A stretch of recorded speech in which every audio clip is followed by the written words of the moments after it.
여러분은 믿어지십니까? 33년 동안 대한민국 역사상 가장 잔혹한 연쇄살인마는 사라진 게 아니었습니다.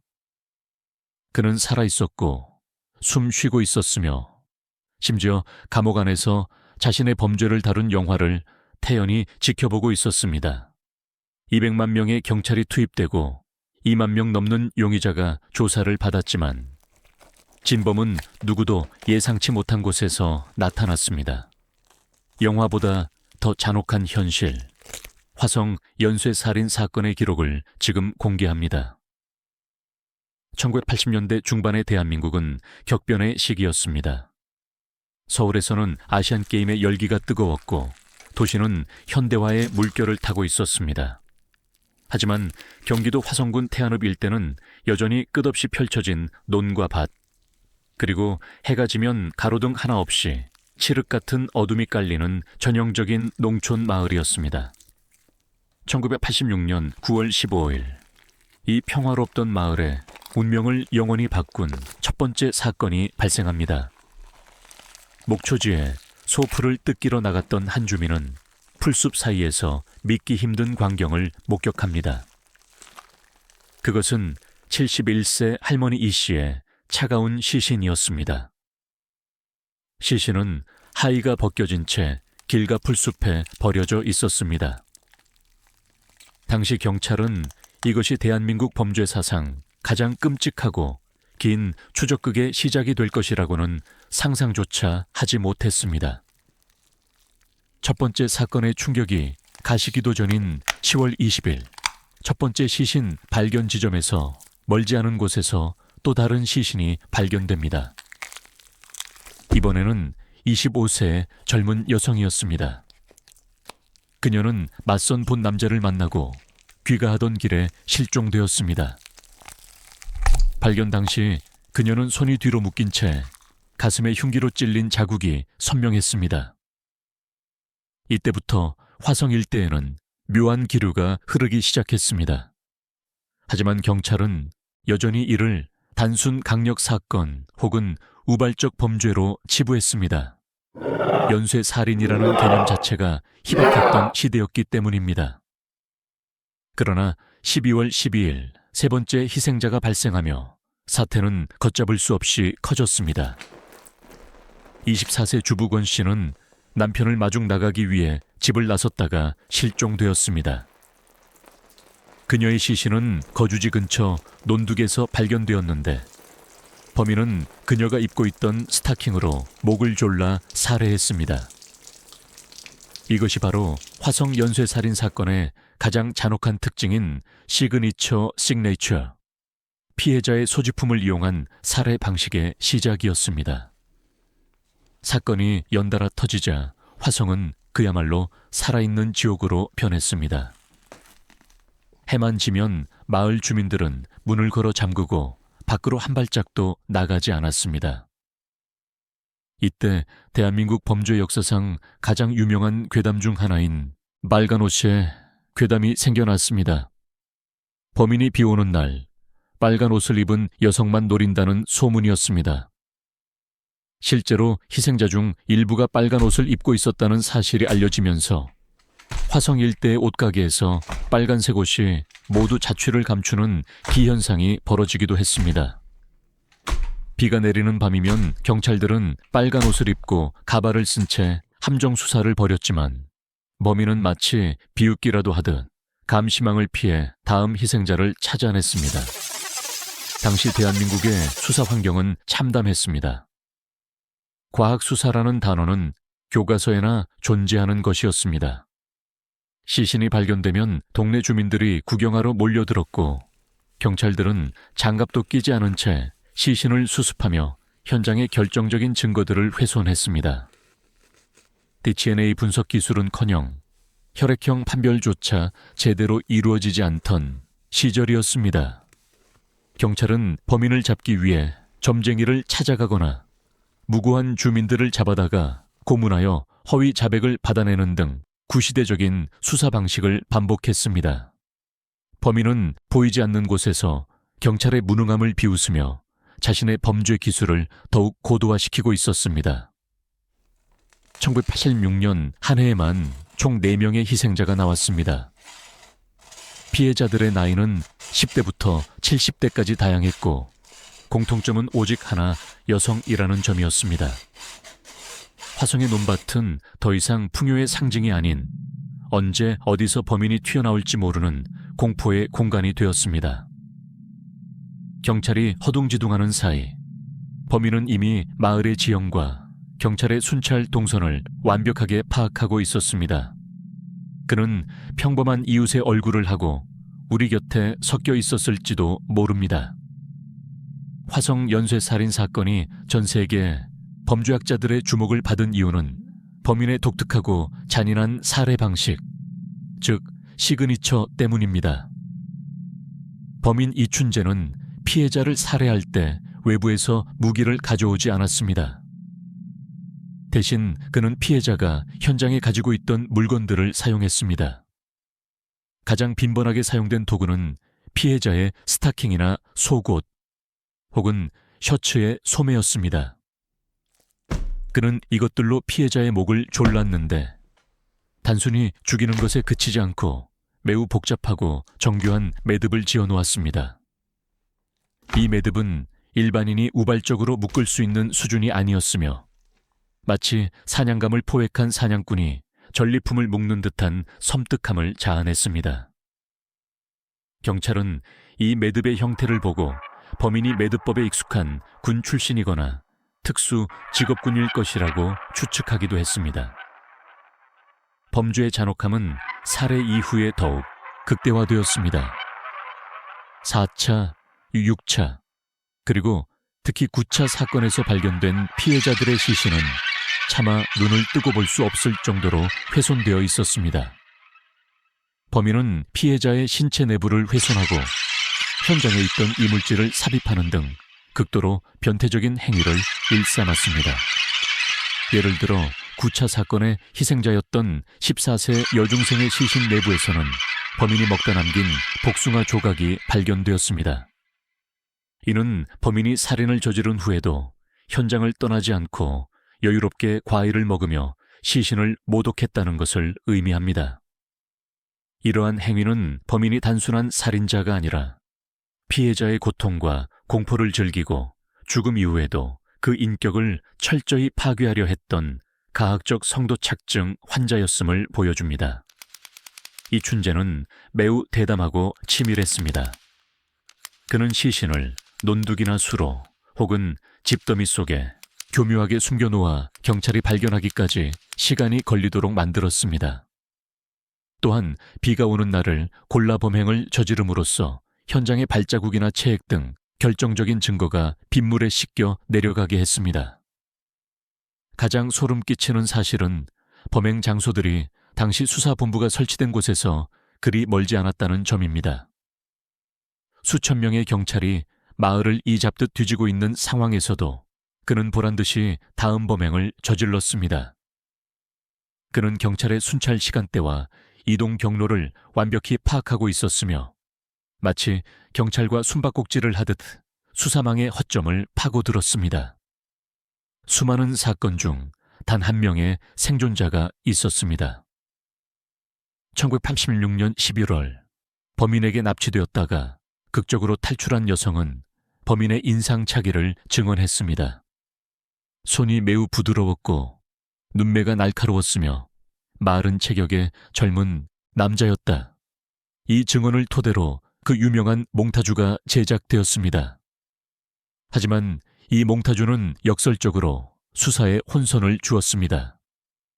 경찰은 몽타주와 조금이라도 닮은 사람들을 무차별적으로 연행했고 그 과정에서 무고한 시민들이 가혹행위를 당하는 부작용이 속출했습니다. 진짜 악마인 이춘재는 평범한 얼굴 뒤에 숨어 자신을 찾지 못하고 엉뚱한 곳을 헤매는 경찰을 비웃고 있었습니다. 시간이 흐를수록 범인의 수법은 더욱 대담해지고 잔인해졌습니다. 그는 더 이상 단순한 살인마가 아니었습니다. 그는 화성이라는 도시 전체를 자신의 사냥터로 만들었고 법과 공권력을 조롱하는 괴물로 진화하고 있었습니다.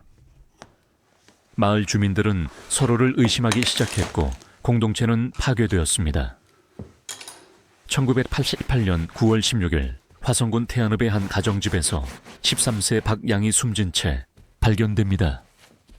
이 사건은 이전의 사건들과는 조금 다른 양상을 보였습니다. 피해자가 야외가 아닌 집 안에서 살해당했기 때문입니다. 당시 경찰은 대대적인 수사에도 진범을 잡지 못해 극심한 압박을 받고 있었습니다. 그러던 중 경찰은 현장에서 발견된 음모 인마울을 결정적 증거로 내세우며 한 청년을 체포합니다. 그의 이름은 윤성여, 당시 22세의 가구공장 수리공이었습니다. 윤 씨는 소아마비로 인해 다리가 불편한 장애인이었습니다. 경찰은 윤 씨가 담을 넘어 집에 침입해 범행을 저질렀다고 발표했습니다. 하지만 상식적으로 불편한 다리로 담을 넘는다는 것은 불가능에 가까웠습니다. 훗날 밝혀진 진실은 참혹했습니다. 당시 수사관들은 윤 씨를 3일 동안 잠을 재우지 않고 고문했으며 자백하면 편해질 수 있다며 허위 진술을 강요했습니다. 결국 윤 씨는 견디다 못해 자신이 하지도 않은 일을 했다고 자백하게 됩니다. 당시 과학수사의 자존심이라 불렸던 방사성 동위원소 감별법마저 잘못된 데이터로 윤 씨를 범인으로 지목하며 그는 무기징역을 선고받고 교도소에 수감됩니다. 윤 씨는 교도소 안에서도 끊임없이 자신의 무죄를 주장했습니다. 하지만 세상은 그를 어린아이를 살해한 파렴치한 살인마로만 기억했습니다. 그의 가족들은 이웃들의 손가락질을 견디다 못해 뿔뿔이 흩어졌고 윤 씨는 가장 찬란해야 할 20대 V 30대를 차가운 감옥 창살 안에서 보내야 했습니다. 그가 모범수로 감형되어 20년 만에 가석방되었을 때 그는 이미 머리가 희끗해진 중년이 되어 있었습니다. 그는 사회에 나와서도 살인범이라는 낙인 때문에 평범한 직업조차 가질 수 없었습니다. 하지만 진실은 30년이 지난 뒤에야 전혀 예상치 못한 곳에서 터져 나왔습니다. 2019년 화성 사건의 진범으로 지목된 이춘재는 경찰 조사에서 충격적인 발언을 합니다. 8차 사건도 내가 한 것이다 라고 말이죠. 경찰은 당황했습니다. 이미 범인이 잡혀 복역까지 마친 사건이었기 때문입니다. 이춘재는 경찰이 물어보지도 않은 범행 현장의 구조와 피해자의 옷차림을 상세히 묘사했습니다. 윤 씨가 범인으로 몰렸던 그 사건은 사실 이춘재의 14건의 살인 중 하나에 불과했던 것입니다. 윤 씨의 억울함은 20년 재심을 통해 비로소 공식적으로 풀리게 됩니다. 법원은 그에게 무죄를 선고했고 국가는 그에게 사과했습니다. 하지만 그가 잃어버린 20년의 세월과 망가진 명예는 그 어떤 보상금으로도 되돌릴 수 없었습니다.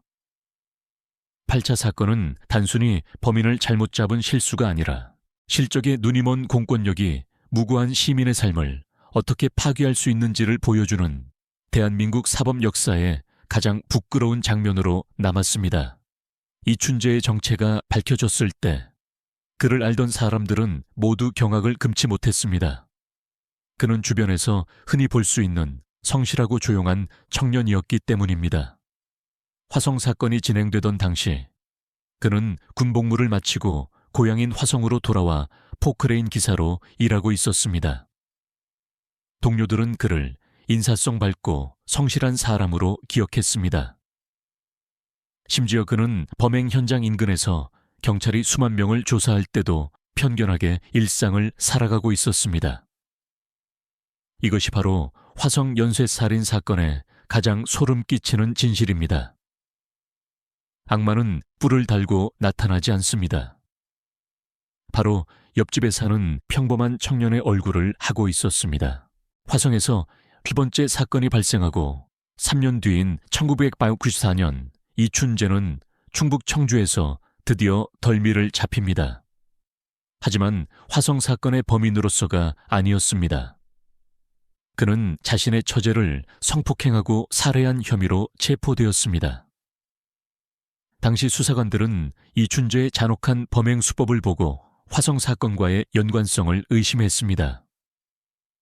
그러나 화성 경찰은 범인의 혈액형은 B형이라는 잘못된 정보에 매몰되어 있었고 O형이었던 이춘재를 용해선상에서 제외해버리는 치명적인 실수를 저지릅니다.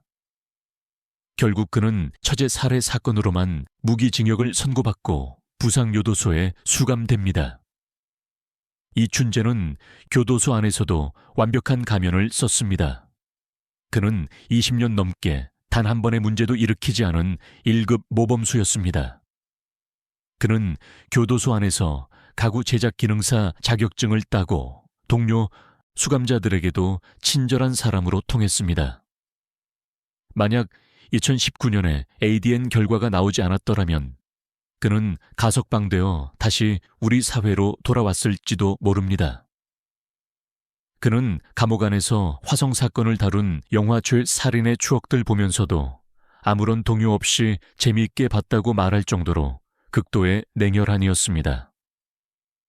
비극이 시작된 지 33년이 흐른 2019년 7월 경기 남부지방경찰청 미제사건 수사팀은 보관 중이던 과거 증거물들을 국립과학수사연구원에 다시 보냈습니다. 최첨단 DNA 분석 기술은 30년 넘은 옷가지에 묻어있던 미세한 체액에서 범인의 DNA를 추출해냈습니다. 결과는 충격적이었습니다. 데이터베이스에 등록된 수감자 중 부상요도소에 복역 중인 이춘재의 DNA와 완벽하게 일치했습니다. 공소시효는 이미 끝났지만 과학은 죽지 않고 살아남아 범인의 이름을 지목한 것입니다. 경찰이 부상요도소로 찾아갔을 때 이춘재는 처음에 범행을 완강히 부인했습니다. 하지만 ADN이라는 지울 수 없는 증거 앞에 그는 결국 입을 열었습니다. 언젠가는 이런 날이 올 줄 알았다며 그는 화성 사건뿐만 아니라 경찰이 파악하지 못했던 추가 살인 4건과 30여 건의 성범죄를 덤덤하게 고백하기 시작했습니다. 그가 33년 동안 지켜온 침묵이 깨지는 순간이었습니다. 이춘재는 자백을 시작하자 거침이 없었습니다.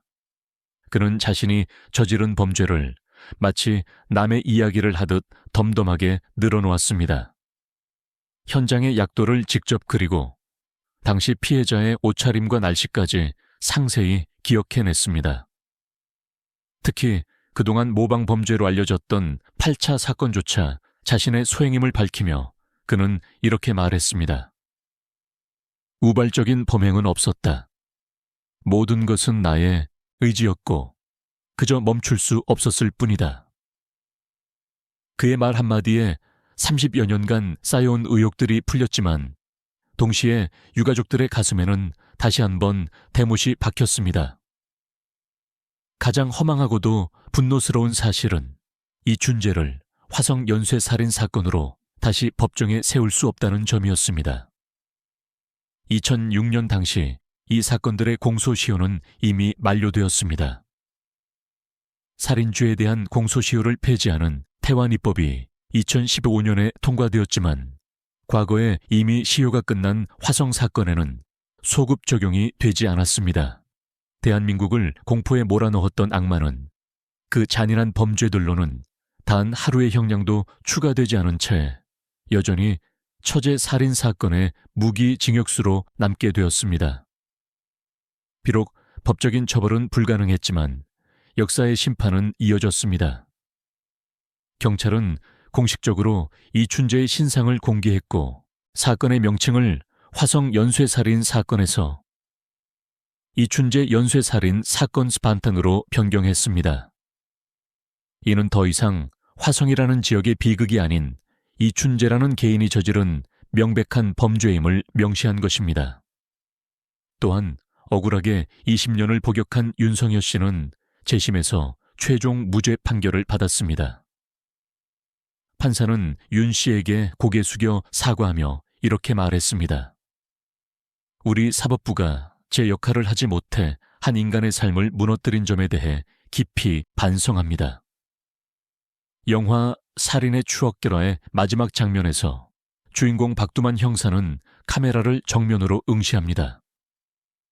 범인이 이 영화를 보러 극장에 올 것이고 내가 그와 눈을 맞추기 위해서라는 감독의 의도였습니다. 33년 만에 그 시선은 마침내 범인에게 닿았습니다. 이 사건은 우리에게 중요한 교훈을 남겼습니다. 완전 범죄는 없다는 것, 그리고 공소시효라는 제도 뒤에 숨은 악을 끝까지 추적해야 한다는 의지입니다. 화성 사건 이후 대한민국은 살인죄 공소시효를 완전히 폐지하는 법적 진보를 이뤄냈습니다. 이춘재는 지금도 교도소에 있습니다. 그는 아마도 죽을 때까지 그곳에서 나오지 못할 것입니다. 하지만 그가 앗아간 수많은 생명과 그 가족들이 겪은 33년의 지옥은 그 무엇으로도 보상받을 수 없습니다.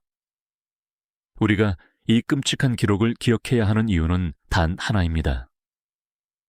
다시는 이런 비극이 반복되지 않도록, 그리고 억울한 희생자가 생기지 않도록 감시의 눈을 떼지 않기 위해서입니다.